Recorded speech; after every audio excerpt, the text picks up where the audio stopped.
Assalamualaikum warahmatullahi wabarakatuh. Dekopinda Kota Cilegon bersama Dinas Koperasi UKM Kota Cilegon menyelenggarakan paparan closed loop dan open loop oleh Bapak Dandi Bagus Arianto dari Kementerian Koperasi Indonesia.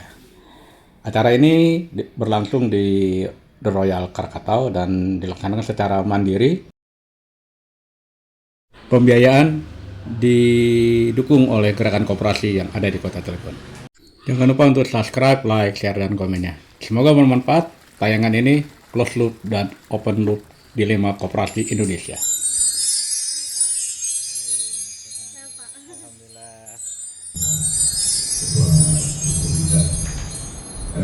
Ini Pak Dandi, kami ini dari Koperasi Cilegon ke Agung Cilegon. Ini memang kemarin hasil verifikasi dari PTSI itu banyak koperasi-koperasi di Cilegon ini yang memang khususnya itu koperasi karyawan, koperasi guru, koperasi pegawai negeri, koperasi yang memang sebenarnya secara prakteknya juga itu hanya melayani anggota, tidak cuma anggota seperti yang koperasi KSP yang cabang-cabang di Cilegon ini. Ini tapi dari hasil verifikasi ini ternyata hampir semuanya lah itu open loop. Jadi dari sisi keanggotaan, dari sisi permodalan, dan dari sisi pola usaha. Ini kami juga belum paham nih kira-kira apa yang menjadi indikator kok kenapa menjadi open loop. Terutama ini hasil evaluasi kami itu ternyata banyak, hampir 80% itu adalah di keanggotaan. Ini mohon penjelasannya dari Pak Husni, Pak Asisten Deputi Kepatuhan Prinsip dan Penilaian Kesehatan Koperasi. Jadi beliau yang membuat surat. Jadi saya tidak mau orang lain, Bapak kan yang membuat surat edaran ke Gubernur dan ke Bupati. Bapak harus ada di sini. Alhamdulillah beliau menyebabkan di sini dengan untuk gerakan koperasi Kota Cilegon. Terima kasih Pak Dandi itu. Terus yang kedua juga kaitan dengan Permen 8 tahun 2023, berarti kaitan dengan di pasar peralihan itu ada klausul apabila koperasi yang mengelola USP atau KSP itu yang memang komisinya itu lebih besar 50% simpan pinjamnya dan yang mempunyai aset di atas 15 miliar wajib cerai dengan unit usaha lainnya. Jadi wajib memisahkan diri antara usaha simpan pinjam dan usaha non simpan pinjam. Karena kebanyakan kita itu koperasi jenisnya koperasi konsumen, tapi simpan pinjam justru yang lebih besar, Pak. Seperti koperasi, salah satu koperasi pegawai Kota Cilegon itu omset tokonya hanya 2 M, Pak, tapi omset simpan pinjamnya hampir 40 miliar. Ini kan harus wajib. Nah ini karena kalau tidak wajib itu per 16 Juni itu harus sudah berpisah diri dan juga harus sudah mempunyai izin sertifikasi pengurusnya sudah mempunyai sertifikasi usaha simpan pinjam bagi pengurus, pengawas, dan tim manajernya. Nah ini izinnya juga kan, kalau izin USP itu pasti harus mempunyai sertifikasi pengurusnya dulu, harus di fit and proper dulu pengurusnya, baru bisa mendapatkan izin simpan pinjam. Jadi tahapannya begitu ketat juga ini. Nah ini mohon informasinya, apabila sampai tanggal 16 Juni kami masih belum memisahkan diri, itu sanksinya apa? Yang saya tahu sanksinya hanya sanksi administrasi sampai ke penutupan koperasi. Tapi kalau anggota nggak menutup gimana, Pak? Pemerintah menutup tapi anggota nggak mau menutup. Jadi itu berarti mohon pencerahannya bagi kita semuanya. Kita diskusi aja. Nanti kita lebih banyak tanya jawab seperti apa, termasuk mungkin hal lain juga bisa mungkin bertanya kepada Dandi ya, kaitan dengan misalnya masalah PKS, masalah keuangan tuh ada Permen POK 2 nomor 2024, Pak. Itu kan harus kebijakan akuntansinya harus sesuai dengan SAP EP, jadi entitas privat. Nah ini juga seperti apa, kalau yang tidak melaksanakan seperti apa koperasinya, khawatir ini nanti ternyata masuk ke pidana dan sebagainya, nanti mungkin padanya akan menjelaskan lebih jelas lagi. Demikian sementara dari saya mungkin. Terima kasih Pak ya. Terima kasih.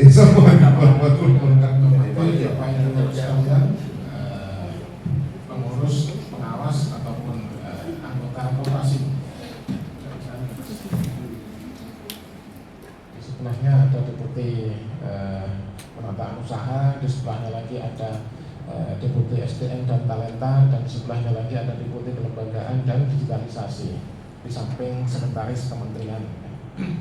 Salah satu asdep di bawah deputi pengawasan koperasi memang terdahulu kita menyelenggarakan fungsi yang namanya mungkin Bapak Ibu ada istilah closed loop open loop sebelumnya Bapak Ibu, tapi untuk bisa menggampangkan kita semua dalam berdiskusi, dalam kita musyawarah dan lain sebagainya, itu kita kategorikan closed loop open loop seperti yang diatur di Undang-Undang Nomor 4 Tahun 2023 tentang pengembangan dan penguatan sektor keuangan. Jadi ini kita mendapatkan amanah ataupun mendapatkan kewenangan ya dari undang-undang. Jadi undang-undang itu kalau di teori ini Stephen Bauer teori ya, yang sekalian itu undang-undang itu nomor 2 ya, di bawahnya Undang-Undang Dasar 45 begitu. Jadi ini cukup kuat dan cukup tinggi kedudukannya, langsung di bawah undang-undang yang mengamanatkan kepada Kementerian Koperasi untuk melakukan penilaian simpan pinjam koperasi selama jangka waktu 2 tahun sejak 12 Januari 2023 maka berakhir 12 Januari 2025. Singkat kata, di tanggal 10 Januari 2025 kita sudah menyerahkan daftar-daftar koperasi yang open loop ya, kepada OJK. Tanggal 10 Januari saya masih ingat, saya sendiri yang mengantarkan beserta pimpinan kami ya, Bapak Deputi, tanggal 10 hari Jumat sekitar jam 3 atau jam 4 kira-kira begitu.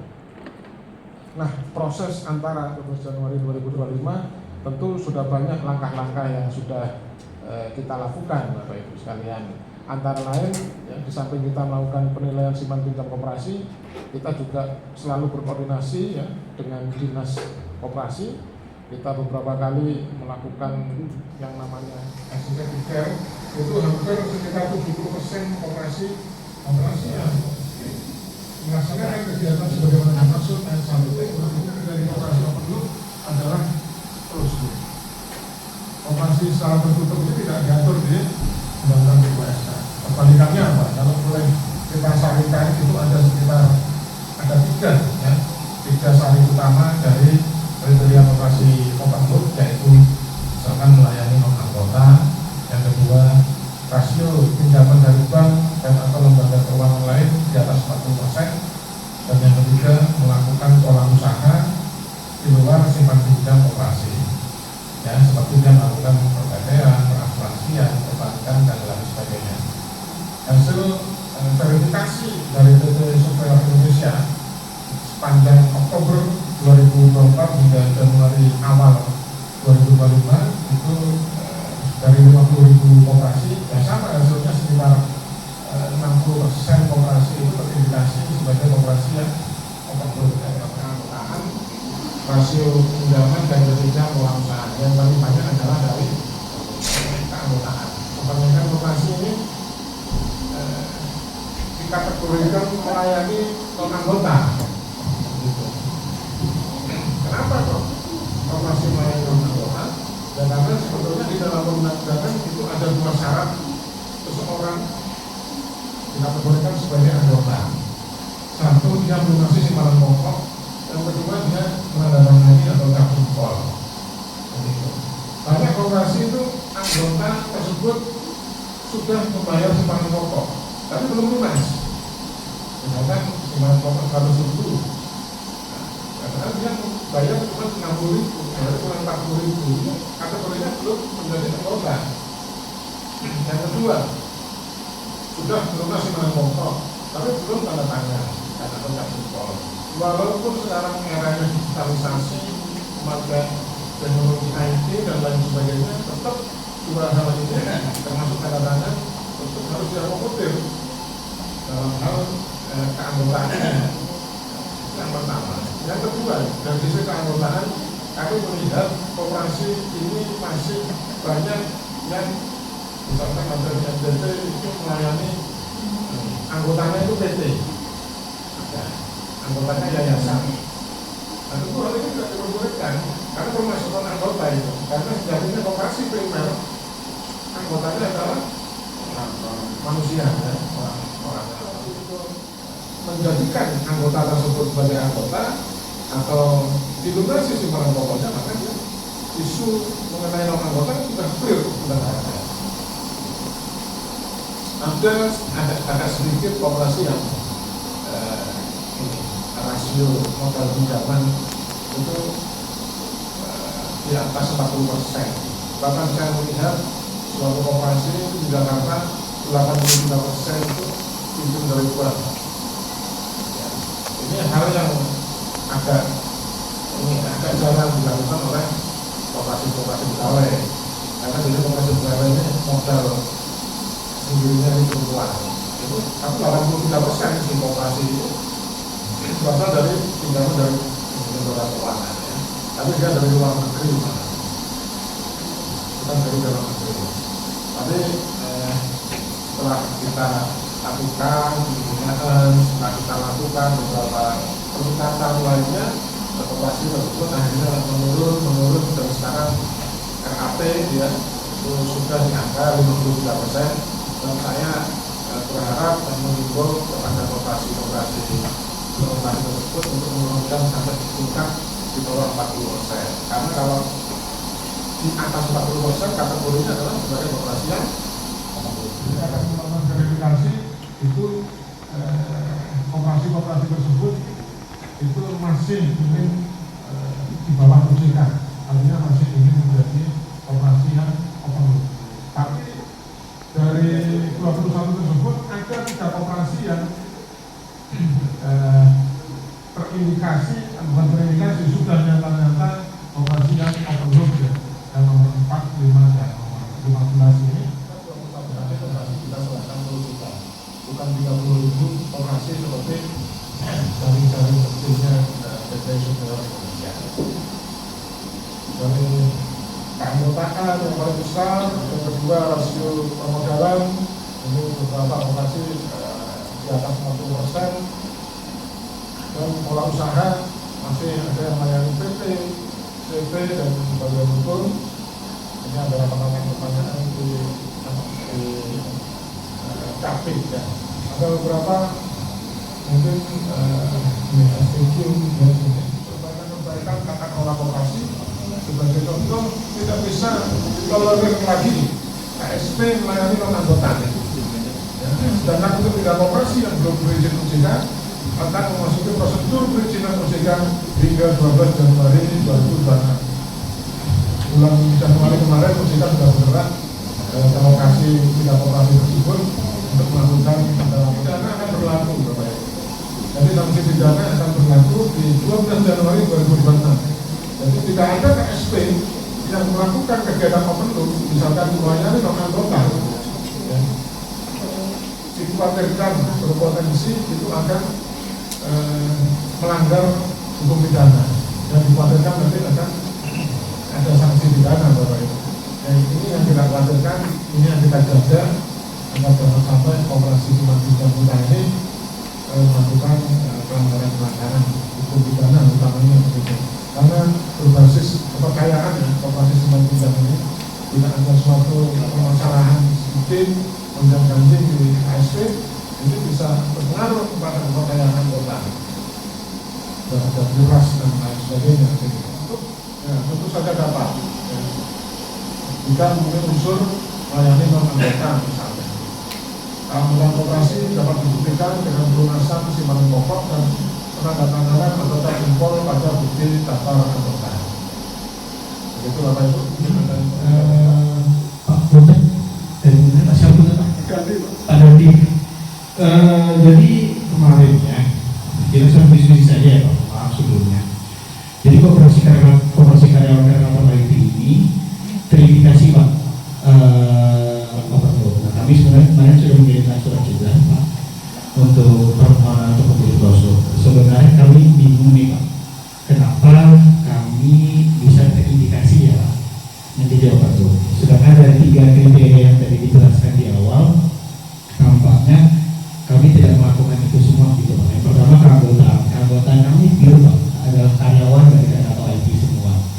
Kami tidak melayani karyawan pensiun ketika pensiun kami ada program istilahnya validasi, sehingga itu langsung ada clearing exit clearance yang mana dia harus menandatangani pengunduran diri sebagai anggota, lalu hak-haknya langsung kita keluarkan semuanya di hari itu juga.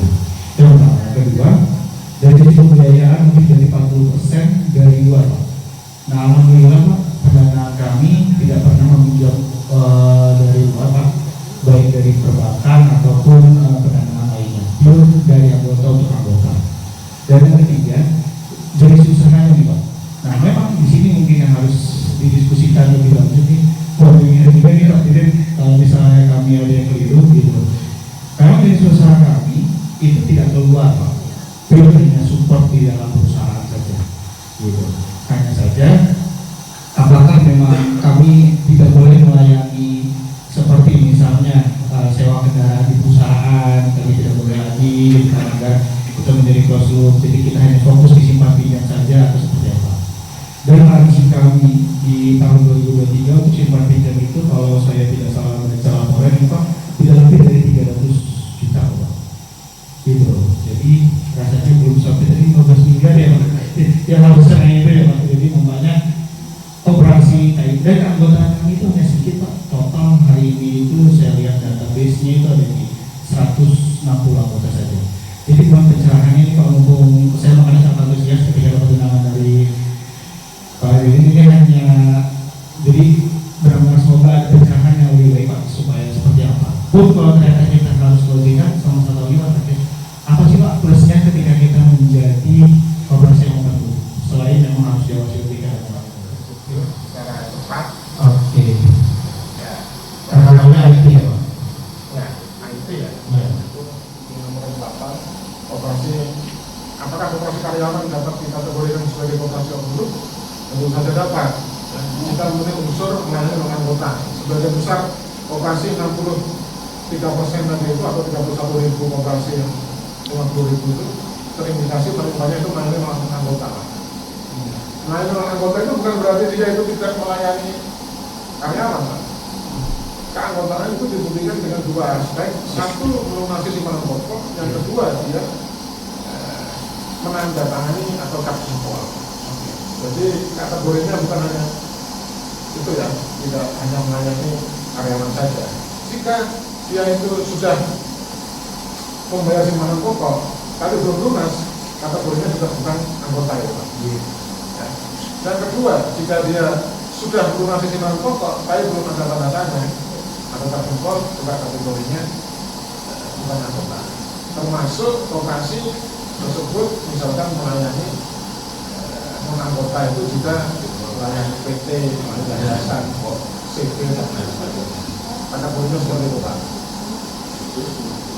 Terus saya lakukan misalkan Bapak memang mungkin pinjaman dari kita nggak tahu secara spesifik yang indikasinya itu dari keanggotaan atau ini ya pinjaman dari bank ya atau pola usaha.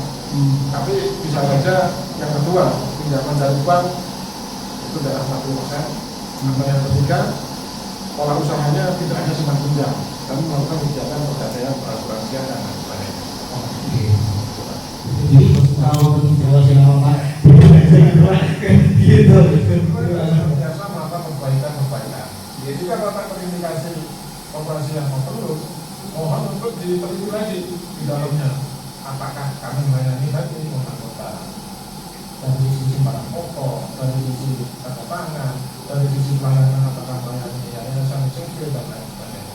It's okay, Bapak itu tidak punya pinjaman dari bank atau pinjamannya itu sangat rendah, atau mungkin juga it's okay Bapak hanya melakukan simpan pinjam tanpa usaha yang lain. Tapi siapa tahu, Pak, itu juga dilakukan secara tidak sadar, ya. Secara tidak sadar itu kenapa itu saya sering berhubungan dengan koperasi yang melakukan kegiatan yang secara terus-menerus kontinu itu melakukan kegiatan itu dirasa itu benar. Nah, kadang-kadang perasaan itu kan ini ya, kira-kira itu katanya salah gitu. Harus pasti, apalagi di depan inilah peraturan dari Pak Hukum. Itu kamu simpatinya saja. Itu salah satu kriteria di samping 3 tadi ya. Iya. Satu anggota 40% dari pola usaha. Harus hanya simpan pinjam, tidak boleh yang di luar simpan pinjam secara diam-diam ataupun secara terus terang. Karena saya pernah berurusan misalnya dengan penyidik masalah asuransi yang dilakukan oleh koperasi simpan pinjam, Pak. Ini nyata-nyata saya sampai lebaran itu saat COVID itu saya wilih ke Kalimantan Barat itu. Karena ada suatu koperasi atau beberapa koperasi yang melakukan kegiatan perasuransian yang tidak disadari secara di luar kesadaran. Ya contohnya koperasi ini kan sering melakukan kegiatan solidaritas gitu ya, solidaritas keberkahan, kesakitan, solidaritas anaknya berprestasi dan lain sebagainya. Ternyata solidaritas itu fungsinya itu adalah asuransi, fungsinya ya. Walaupun itu namanya bukan asuransi. Yang dulunya sudah dikerjasamakan dengan perusahaan atau PT asuransi, benar itu sudah. Tapi lama-kelamaan mereka harus mentor premi ke PT asuransi tersebut banyak besar.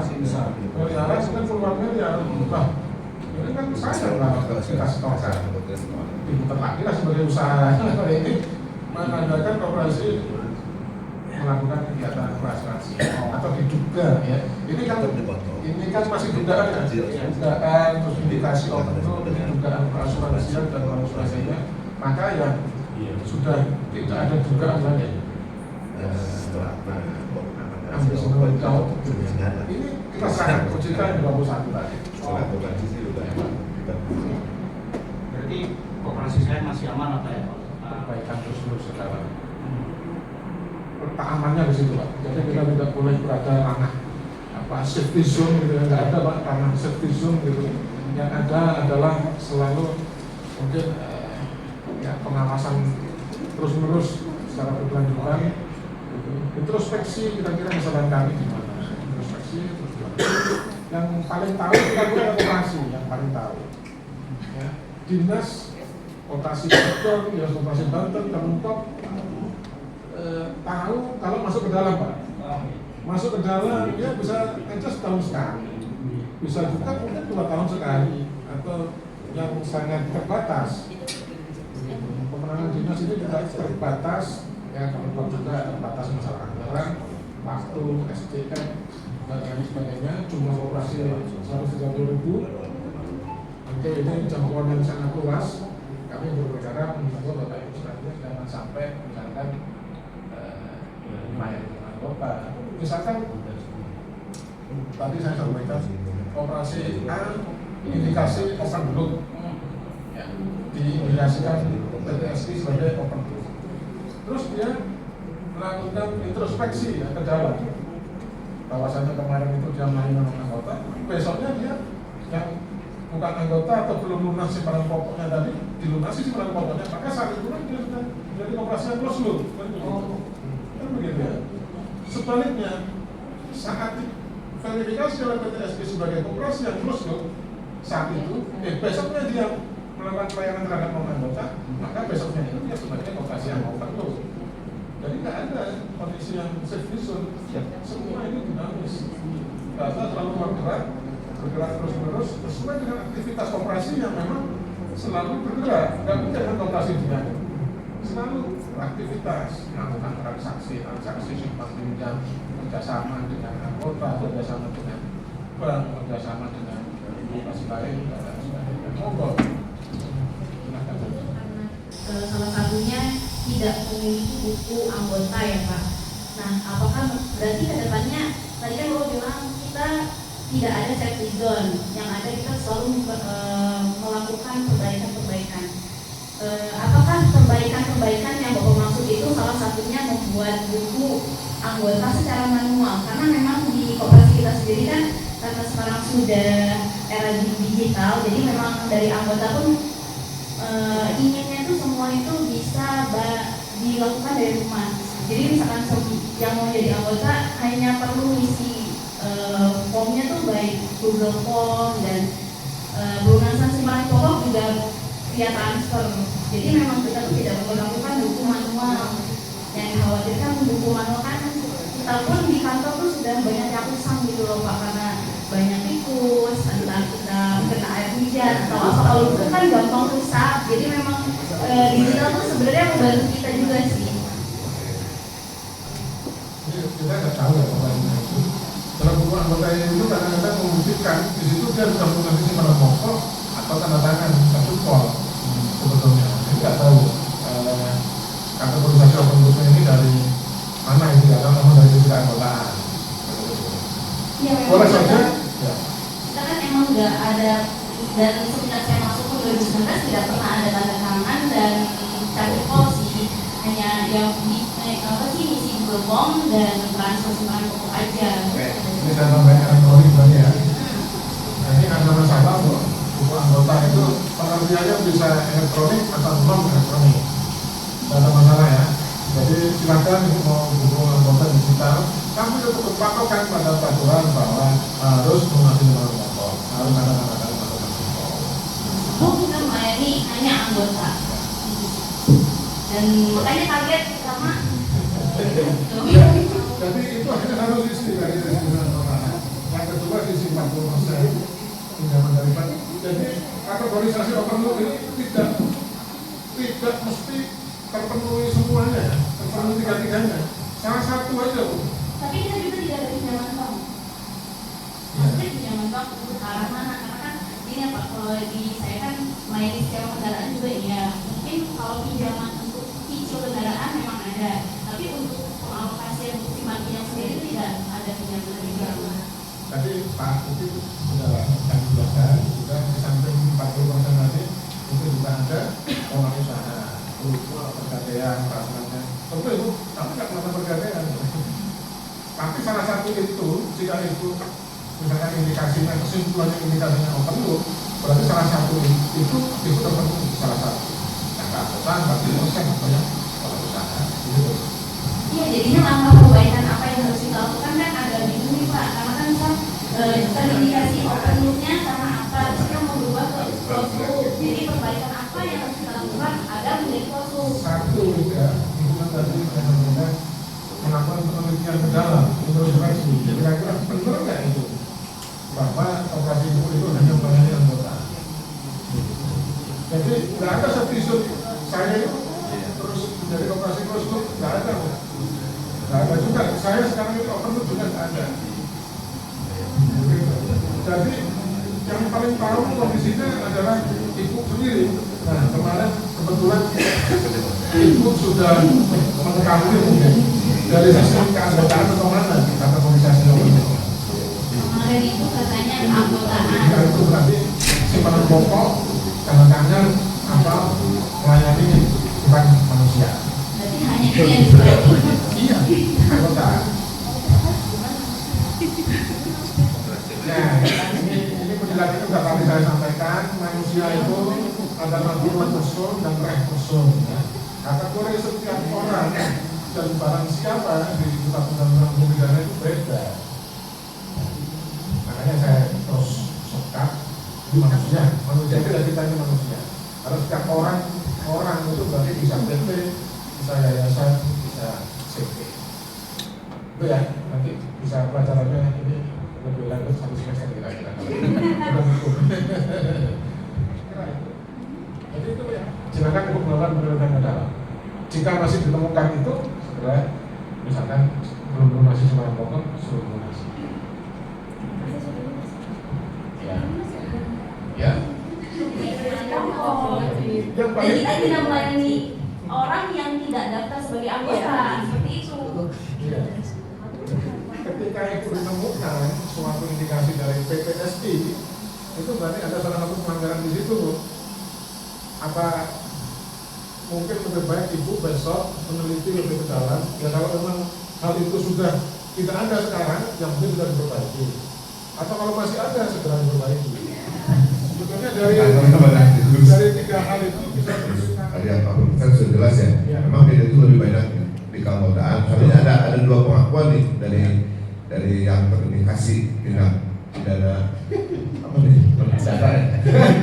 terindikasi itu dia tidak Pak, saya itu ada nggak takut di situ, takut yang salah itu bukan koperasinya Pak, tapi yang surveinya menyimpulkan hasilnya itu keliru Pak. Ya, bukan begitu. Yang dikhawatirkan ini kalau PT-nya yang benar, koperasinya yang keliru. Jadi koperasi juga bisa keliru, PT-nya kan berarti kan juga bisa keliru. Kan begitu. Alhamdulillah kalau koperasinya yang benar. Kan begitu. Berarti pembinaan dan pengawasan oleh dinas dan Kementerian selama ini sudah dilakukan. Kenapa kok saya bilang kok PT SP-nya itu bisa keliru? Bisa. Namanya juga manusia, sama dengan koperasi. Koperasi itu sudah sangat banyak Pak, kami hanya melayani anggota saja begini. Koperasi paling besar lah, ya itu di NTT maupun di Jawa Tengah. Kita telusuri ke dalam melayani anggota. Ya sama, saya sangat terbiasa berdiskusi ya, terutama dengan pengurus koperasi yang declare. Ini kan declare sudah 26.000. 26.000 pernyataannya close semua. Tapi kan 60% itu open. Saya nggak perlu ke lapangan. Sudah saya kira berarti termasuk 26.000 itu. Hasil data on desk indikasi operasi tersebut adalah open sekitar 60%. Tanpa perlu kita ke lapangan. Dari hasil kejujuran Bapak Ibu sekalian yang saya kira 1, 2, 3 dan konfirmasi itu 60% operasi adalah indikasinya apa? Itu Bapak Ibu. Jadi itu memang faktanya kegiatan kita seperti itu. Ini nggak ada hubungannya juga dengan PTSI ya, ketika saya buka dan konfirmasi. Ini yang perlu apa ya Pak? Yang mungkin teman-teman di sini yang masih apa sih yang aku harus lakukan? Jadi masih pada gamang. Ya jujur aja benar ya. Gamang. Aku ini salah, nek Cino kamu tak tuduh salahin di mana? Apa yang harus dilakukan? Apa yang harus dilakukan? Kalau disuruh perbaiki, perbaikannya apa? Karena yang muncul di data hasil PTSI ya Pak? PTSI itu cuman rusuk, penuh, pola, segala macam lah itu aja. Kita nggak ngerti cara mengukurnya, cara menilainya, segala macam itu yang tahu orang PTSI. Lantas outputnya keluar open loop, lah maka akhirnya yang diserang Pak Kadis. Kadis apa nih? Kira-kira begitu. Namanya seperti itu. Saya ini koperasi saya itu melayani anggota sendiri. Nah, karena asumsi tadi itu sehingga menjadi suatu apa ya? Kalau saya bilang belum ketemu jalan polemiknya lah saat ini gitu. Maka akan terjawab manakala parameternya itu ada. Yang bisa dikategorikan open loop itu ini loh, yang bisa dikategorikan closed loop itu ini loh. Nah perbaikan itu kita akan bilang cermin ya Pak. Cerminnya di situ gitu. Kira-kira seperti itu. Tapi kembali kepada digitalisasi itu Pak, kami di Dekopinda itu sudah menggunakan hampir rata-rata digital semua Pak. Jadi yang buku anggota dulu zaman cap jempol ini segala macam. Ini aku juga nggak ngerti Pak, apa gara-gara undang-undang yang usang atau gimana Pak? 2592 ini kan gitu Pak. Mudah-mudahan besok nggak lama lagi diketok Pak, habis lebaran selesai itu undang-undang koperasi. Jangan 2592 aja dipakai kan kira-kira seperti itu. Nah ini yang perlu mungkin ngapunten Pak, bisa di apa ya? Artinya yang masih saya bilang tadi gampang teman-teman ini. Kalau aku salahnya di mana? Aku harus perbaiki apa? Nah, intinya karena lebih teman-teman ini lebih teknisi semua sih Pak. Maksudnya teknisi praktisi lapangan semua kira-kira gitu. Jadi bagian administrasi lah, bagian inilah kira-kira gitu. Karena merasa aku tuh perasaan yang saya layani untuk simpan pinjam itu anggota terus. Padahal di situ ada pola usaha macam-macam. Itu yang mungkin barangkali bisa dibantu kategori dan parameternya supaya bisa perbaikan ke dalamnya itu kita bisa lakukan semua. Ya itu sementara itu Pak. Saya dari Koperasi Konsumen Multiguna Samudra. Sebenarnya intinya sama sih ya Pak dengan koperasi-koperasi yang lain. Apalagi saya juga di koperasi karyawan yang memang bidang usahanya itu bukan simpan pinjam aja, ada di unit usaha lainnya. Salah satunya itu pengadaan barang dan jasa untuk perusahaan tersebut gitu. Nah, pertanyaan saya mungkin salah satunya itu yang pertama, ini untuk penilaian dikategorikan open loop atau closed loop itu dilihatnya dari koperasinya kah atau dari usaha simpan pinjamnya? Kalau misalkan dilihat dari simpan pinjam, otomatis kita bisa dikatakan melayani anggotanya gitu tuh ya Pak. Tapi kan kalau misalkan dari koperasinya gitu tuh Pak, kita ada unit usaha lainnya gitu, yang salah satunya memang bekerja sama dengan perusahaan. Walaupun memang perusahaannya hanya satu perusahaan yang karyawan kita itu tidak keluar gitu Pak. Nah, apakah itu kita itu dikategorikan sebagai open loop itu karena kita melayani PT yang tadi Bapak sebutkan itu gitu kan ya? Tapi kan di situ bukan di simpan pinjamnya gitu tuh Pak, tapi itu di usaha lainnya gitu. Nah itu kalau misalkan kita disuruh koreksi gitu tuh ya Pak, ya mungkin memang sih gitu tuh ya Pak, karena kita kan bekerja sama dengan perusahaan lain gitu, perusahaan itu gitu kan. Cuman kan kita kan pengen mengembangkan usaha atau pengen koperasi kita itu berkembang, bukan hanya di simpan pinjam saja gitu kan. Terus apa yang harus kita lakukan gitu tuh? Apakah kita hanya untuk disimpan pinjam saja kah gitu kan, tidak bisa bergerak ke yang lain gitu kan gitu Pak. Sedangkan ya kalau di koperasi kita saya sendiri sih kalau di toko memang belum ada gitu, hanya ada di unit usaha dan juga simpan pinjam itu. Ya intinya pertama itu yang saya tanyakan, sebenarnya penilaian open loop dan closed loop ini apakah untuk keseluruhan di koperasinya atau di simpan pinjamnya itu sih Pak. Terus sama satu lagi, karena mungkin kita itu di bidang usaha lainnya, ya mungkin salah satunya itu ada semacam kalau kayak kita itu outsourcing gitu ya. Outsourcing kan itu mungkin ke karyawan ya gitu tuh. Apakah itu termasuk juga gitu kan? Sedangkan perusahaan minta untuk kita yang menghandle gitu. Itu Pak, itu aja sih. Baik, terima kasih. Assalamualaikum warahmatullahi wabarakatuh. Dari yang Bang Sari, kebetulan kalau di saya mah koperasi guru Pak. Al-Khairiyah. Iya, koperasi guru Al-Khairiyah Bang Sari. Kebetulan di sini cuma koperasi kita saja yang koperasinya guru, di sini karyawan semua. Saya juga guru. Jadi saya Ada guru kehidupan. koperasi kita itu kan teridentifikasinya open loop. Kita itu sebagai pengurus kaget Pak. Apa itu open loop? Kata ketuanya, Bumi itu apa open loop? Jadi ini penilaiannya dari mana? Pas waktu kita ada kunjungan dari dinas juga kan yang nilai yang langsung itu juga dari pihak yang Surveyor kali yang Bu ya. surveinya itu Pak. Jadi mungkin kita sebagai guru kan cuma kalau di koperasinya hanya di bidang waserba. Nah, kita ada waserba. Di situ kita jual sembako juga untuk ya paling ada guru-guru doang Pak. Guru-guru, terus sama ada seragam juga kan, seragam sekolah itu kita kebetulan 3 lembaga itu SD, MTS, SMA itu seragamnya di kita. Terus dan usaha lainnya itu ada simpan pinjam.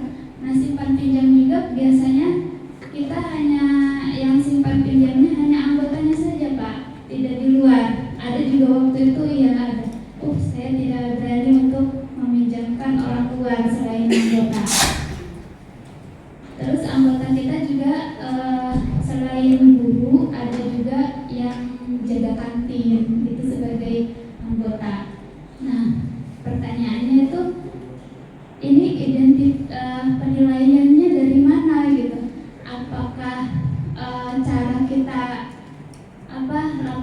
dalam RAT-nya itu salah atau bagaimana gitu Pak ya? Karena saya juga kebetulan masih belajar gitu, walaupun ya kita koperasinya udah lama sih Pak, udah dari 2006, tapi untuk administrasinya kebetulan baru tahun kemarin. Tadi kan di saya nyimak itu apakah keanggotaan itu Bapak nyinggung tadi yayasan, ya kita kan ada yayasan, tapi di yayasan juga kita ya yayasan sebagai anggota juga ketua yayasannya di situ gitu kan, anggota koperasi juga. Apakah di situ karena open loop-nya itu gitu kan, atau bagaimana? Terima kasih Pak. Assalamualaikum warahmatullahi Dikasihkan open loop di atas 60%. Ini kalau simpan pinjam itu hanya unit simpan koperasi simpan pinjam berarti secara keseluruhan. Kalau koperasi itu koperasi KSU misalkan atau koperasi karyawan apa di dalam rangka unit simpan pinjam, maka unit simpan pinjamnya itulah yang dikategorikan open loop atau khusus. Jadi itu boleh saja punya usaha transportasi, punya usaha wasedan, punya usaha sembako dan lain sebagainya, silahkan melayani anggota kalau seperti itu. Tapi khusus simpan pinjam itu hanya melayani anggota saja. Nah kalau simpan pinjam itu ada kategori anggota penyimpan dan anggota peminjam.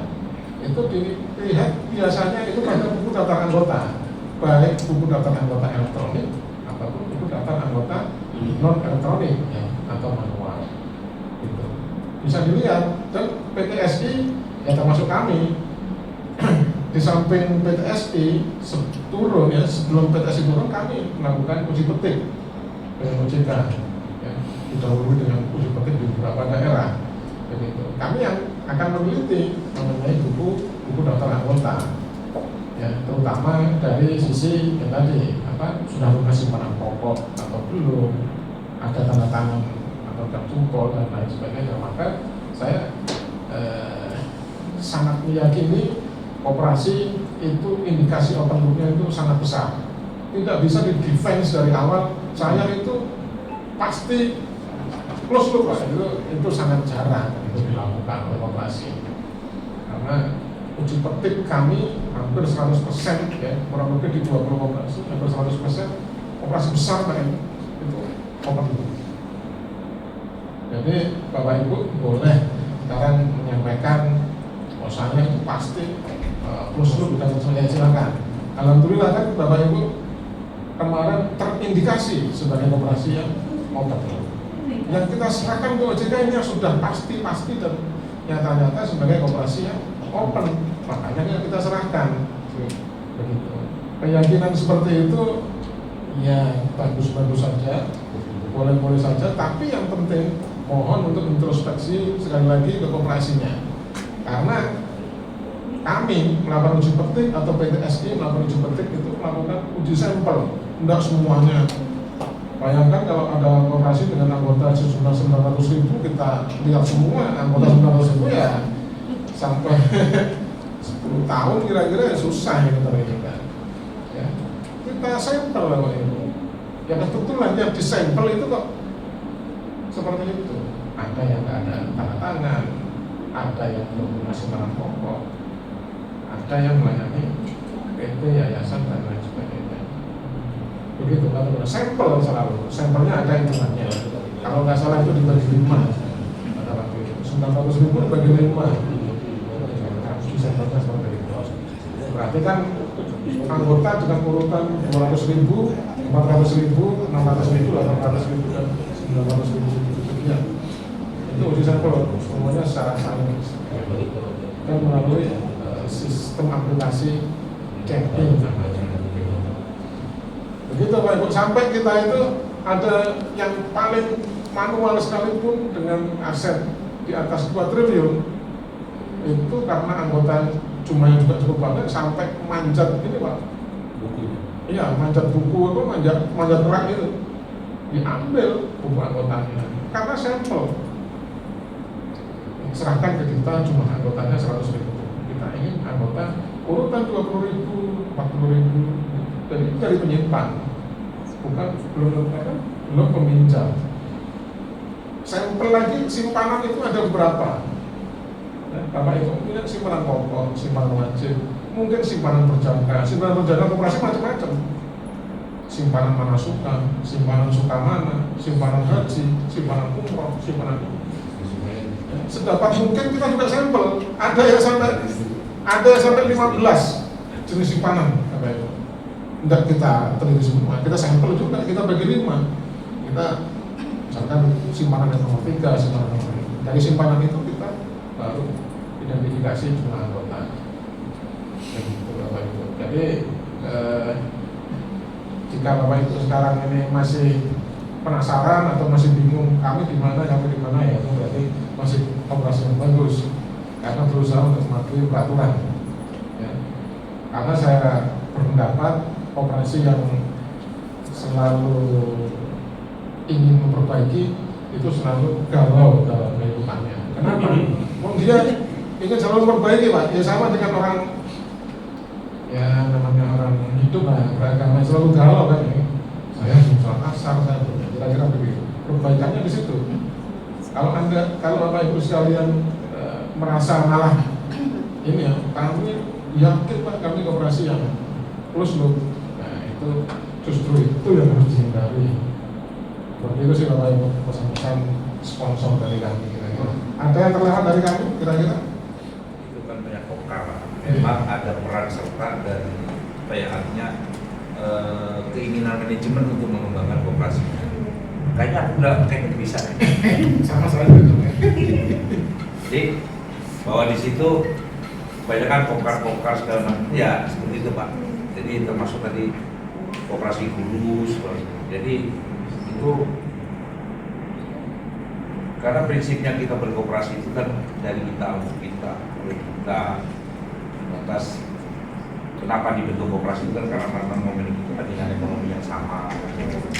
Ini yang hal-hal ini yang memang apalagi sekarang udah RHT kok kalau menyusun buku neraca lajur kelamaan Pak.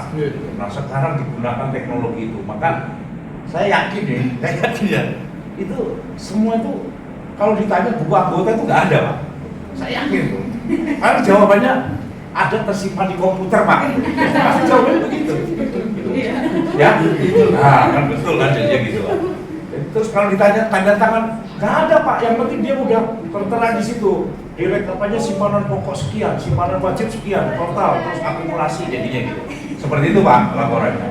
Nah, hal ini kalau memang tadi sudah disampaikan sama Bapak terkait masalah yang dikategorikan closed loop open loop ini adalah terkait malah simpan pinjamnya.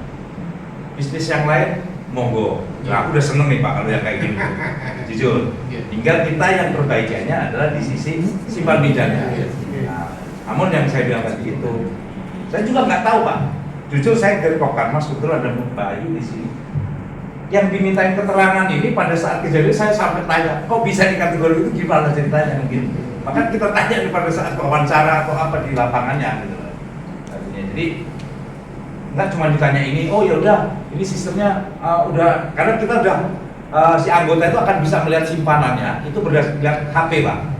Kalau di koperasi saya itu tinggal dibuka HP-nya, masukin username, ini password, sudah kebuka dia simpanannya, jumlah simpanan sekian, jumlah utangnya sekian, itu kelihatan Pak. Paling kalau tahu username saya Pak, kelihatan Pak, utang saya berapa. Tadi itu sifatnya seketika Pak, yang disampaikan oleh PTSI adalah keadaan saat itu seketika. Kalau berarti kan sekitar sudah sebulan lebih yang lalu, yang mana itu datanya bisa berubah, data di koperasi, karena koperasi selalu berubah. Jika kita menggunakan data yang digunakan oleh PTSI saat itu, maka ini kategori kita lakukan lagi. Itu satu.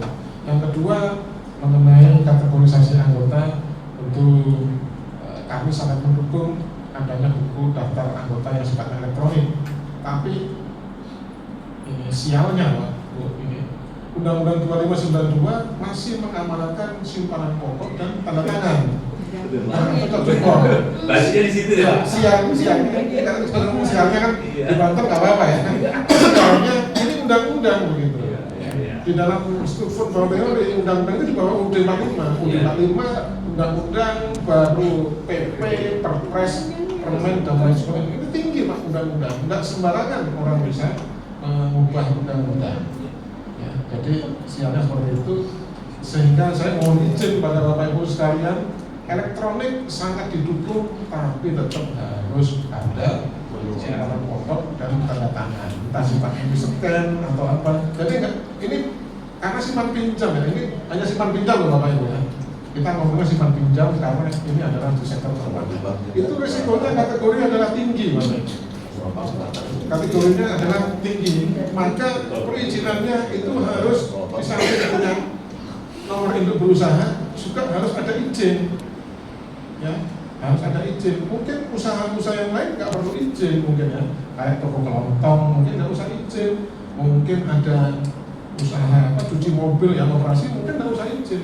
Tapi simpan pinjam ini modalnya 100 juta, kecil banget gitu ya, 15 juta banyak di Jawa Timur.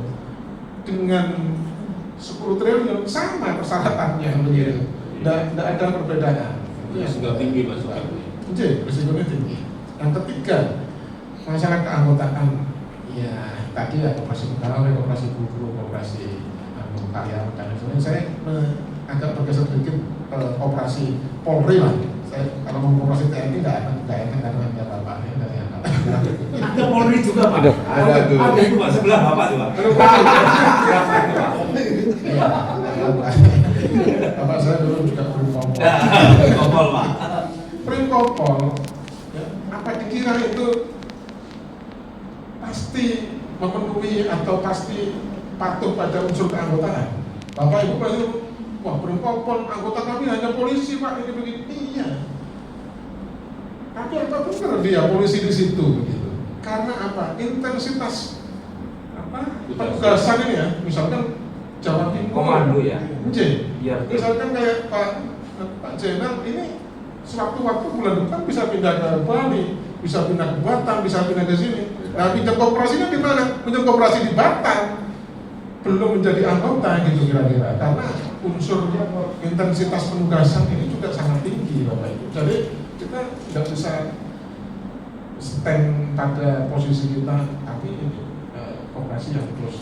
Even itu banyak kooperasi yang fluktuatif ya, anggotanya kadang berpindah-pindah gitu, seperti di koperasi TNI dan koperasi Polri. Mereka nyata-nyata melayani anggota Polri saja.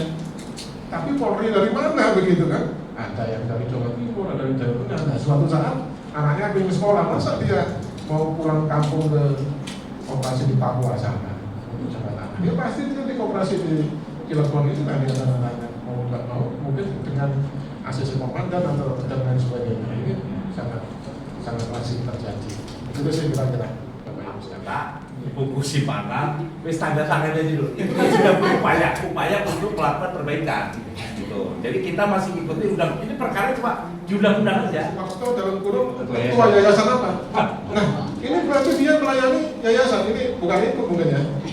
Ya mungkin ya. Kategorisasi open itu bisa dari situ. Suparto saja.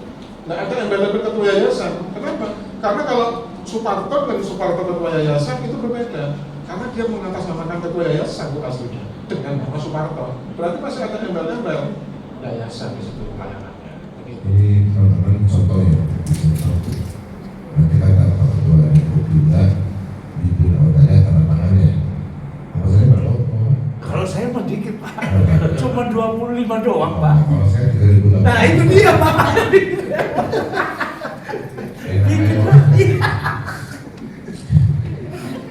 Saya dari koperasi pegawai. Saya tahu kalau anggota Bapak itu banyak. Jadi memang kami juga betul Pak, mungkin itu salah satunya yang harus ada buku anggota. Kalau dulu itu zaman Orde Baru itu ada 14 buku administrasi koperasi itu ada. Sekarang jadi 9 maksud. Dan salah satu adalah buku hidup anggota itu harus ada. Memang kami juga di koperasi pegawai tidak ada, cuma dari formulir penilaian anggota itu sudah ada formulirnya, siap untuk menyimpan sekarang pokok sekian serta ada tanda tangannya. Itu yang menjadi dasar kami, dan setelah itu bayar otomatis langsung